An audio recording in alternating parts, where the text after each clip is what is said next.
തമിഴ്നാട്ടിൽ ഇപ്പോൾ ഏറ്റവും കൂടുതൽ ചർച്ച ചെയ്തുകൊണ്ടിരിക്കുന്ന ഒരു പദ്ധതിയാണ് തായ് മാമൻ തങ്കമോതിരം പദ്ധതി. അതായത് സർക്കാർ ആശുപത്രികളിൽ ജനിക്കുന്ന കുട്ടികൾക്ക് 1 പവൻ്റെ തങ്കമോതിരം സർക്കാരിൻ്റെ ചെലവിൽ കൊടുക്കും.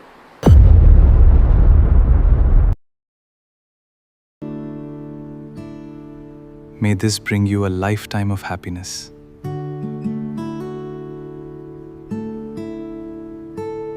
അപ്പോൾ അതിന് വേണ്ടിയിട്ട് ടെൻഡർ എടുത്ത സമയത്ത് അവിടെയുള്ള മെയിനായിട്ടുള്ള 11 ജുവലേഴ്സ് ടെൻഡർ കൊടുത്തു. അതിൽ ജോസ് ആലുക്കാസിന് വെറും 1 പൈസ പണിക്കൂലിയിൽ ഈ പദ്ധതി കൊടുത്തത് അവിടുത്തെ എതിർ രാഷ്ട്രീയ പാർട്ടികളെല്ലാം അതിൽ അഴിമതി ആരോപിക്കുന്നുണ്ട്. ഇപ്പോൾ തമിഴ്നാട്ടിൽ ഏറ്റവും കൂടുതൽ ചർച്ച ചെയ്യപ്പെട്ടുകൊണ്ടിരിക്കുന്ന ഒരു പദ്ധതിയാണ് ഈ തായ് മാമൻ തങ്കമോതിരം പദ്ധതി. അതായത് സർക്കാർ ആശുപത്രികളിൽ ജനിക്കുന്ന കുട്ടികൾക്ക് 1 പവൻ്റെ തങ്കമോതിരം, സ്വർണ്ണമോതിരം ഗവൺമെൻറ് വക കൊടുക്കും. അതായിരുന്നു ഈ പദ്ധതി. അപ്പോൾ ഏകദേശം 11 കമ്പനികൾ, 11 ജുവലേഴ്സ് ഇതിനെ കോട്ട് ചെയ്തിട്ടുണ്ട്. പക്ഷേ ഏറ്റവും കുറഞ്ഞ് കോട്ട് ചെയ്തത്, അതായത് 1 പൈസ നിരക്കിൽ ജോയ് ആലുക്കാസാണ് ഈ പദ്ധതിക്ക് വേണ്ടിയിട്ട് ഏറ്റവും കുറഞ്ഞ് കോട്ട് ചെയ്തത്. അവർക്ക് അതിൻ്റെ ടെൻഡർ കിട്ടി. അപ്പോൾ അതിൽ അവിടുത്തെ രാഷ്ട്രീയ പാർട്ടികളെല്ലാം അഴിമതി ആരോപിക്കുന്നുണ്ട്. അതായത് ജോസഫ് വിജയ് പണ്ട് ജോയ് ആലുക്കാസിൻ്റെ പരസ്യത്തിൽ അഭിനയിച്ചിട്ടുണ്ട്. അപ്പോൾ അത് അവർക്ക് പല ബന്ധങ്ങളുണ്ട്, അതുകൊണ്ടാണ് ഈ പദ്ധതി അവർക്ക് കൊടുത്തതെന്നും ഇങ്ങനെ പലരും ആരോപിക്കുന്നുണ്ട്. ശരിക്കും ഈ ജോയ് ആലുക്കാസ് ഈ 1 പൈസ പദ്ധതി കൊണ്ട് അവർക്ക് എന്താണ് നേട്ടം, അവരെങ്ങനെയാണ് ഈ ഒരു സിറ്റുവേഷനെ അവരവരുടെ ബിസിനസ് വളരാൻ വേണ്ടിയിട്ട് എടുത്തത് എന്നാണ് ഞാൻ പറയുന്നത്. അടുത്ത് മെയിനായിട്ട് 11 പേര് കോട്ട് ചെയ്ത നിരക്കുകളാണ് പറയുന്നത്. ഓരോ ഗ്രാമിന് വെച്ചിട്ടുള്ള പണിക്കൂലിയും ബാക്കി ഹാൻഡ്ലിംഗ് ചാർജിൻ്റെയും കൂലിയാണ് പറയുന്നത്. അതായത് ഏറ്റവും അവസാനം ശരവണ സ്റ്റോഴ്സ് 15,356 രൂപയാണ് അവർ കോട്ട് ചെയ്തിരിക്കുന്നത്. അത് കഴിഞ്ഞിട്ട് സേവൽ കമ്പനി അവർ 1,325 രൂപ 61 പൈസ കോട്ട് ചെയ്തിട്ടുണ്ട്. കല്യാൺ ജുവലേഴ്സ് 978 രൂപ 50 പൈസ കോട്ട് ചെയ്തിട്ടുണ്ട്. മോഹൻലാൽ ജുവലേഴ്സ് 977.47 രൂപ കോട്ട് ചെയ്തിട്ടുണ്ട്.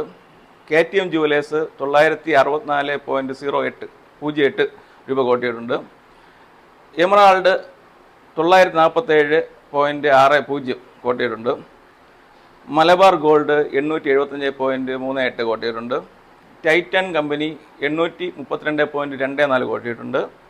പിന്നെ ഉള്ളത് ബാംഗ്ലൂരിലുള്ള ജുവലേഴ്സാണ്. അത് 822.97 കോട്ട് ചെയ്തിട്ടുണ്ട്. GRT ജുവലേഴ്സ് 410.97 കോട്ട് ചെയ്തിട്ടുണ്ട്. പിന്നെ ഇതിൽ നിന്ന് ഉള്ള ഏറ്റവും രസകരമായ സംഭവമാണ് ഈ ജോയ് ആലുക്കാസ് 0.01 ആണ് അവർ കോട്ട് ചെയ്തിരിക്കുന്നത്. അതായത് ഈ 1 പൈസയിൽ വരുന്ന ചിലവെന്ന് പറഞ്ഞു കഴിഞ്ഞാൽ അതിൻ്റെ മേക്കിംഗ്, അതായത് മോതിരം ഉണ്ടാക്കേണ്ട ആ ചാർജ്, പിന്നെ ഇത് എവിടെയാണോ കൊണ്ടു കൊടുക്കേണ്ടത് പാക്കിംഗ്, അതായത് ഇവരിപ്പോൾ പാക്ക് ചെയ്യുമ്പോൾ വെള്ളം കയറാത്ത രീതിയിലുള്ള നല്ല കണ്ടെയ്നർ ബോക്സിലാണ് പാക്ക് ചെയ്യുന്നത്. അപ്പോൾ ആ പാക്കിംഗ് എല്ലാം ഉൾപ്പെടെയാണ് 1 പൈസ. അപ്പോൾ ഇതെങ്ങനെയാണ് ഇവർക്ക് മുതലാവുന്നത്? അപ്പോൾ എല്ലാം ചോദിക്കും അവർ അഴിമതി നടത്തി. അങ്ങനെയല്ല. ഇപ്പോൾ സാധാരണയായിട്ട് ഞാനൊരു പരസ്യത്തിൻ്റെ രീതി പറയാം. അപ്പോൾ നമ്മളൊരു മനോരമ പത്രത്തിൽ ഫ്രണ്ട് പേജിൽ ഒരു പരസ്യം ജോസ് ആലുക്കാസിൻ്റെ പരസ്യം കൊടുക്കണം. എത്ര രൂപ ചിലവാകും? മിനിമം 1 ലക്ഷം രൂപ ഒരു എഡിഷൻ ചിലവാകും. അപ്പോൾ കേരളത്തിൽ, പിന്നെ തമിഴ്നാട്ടിൽ, ഇങ്ങനെയുള്ള എല്ലാ സ്ഥലത്തും ഈ പരസ്യം കൊടുക്കണേ എത്ര രൂപയാവും? അതും എല്ലാ ദിവസവും കൊടുക്കണേ എത്ര രൂപയാവും? പല ലക്ഷം രൂപയാവും.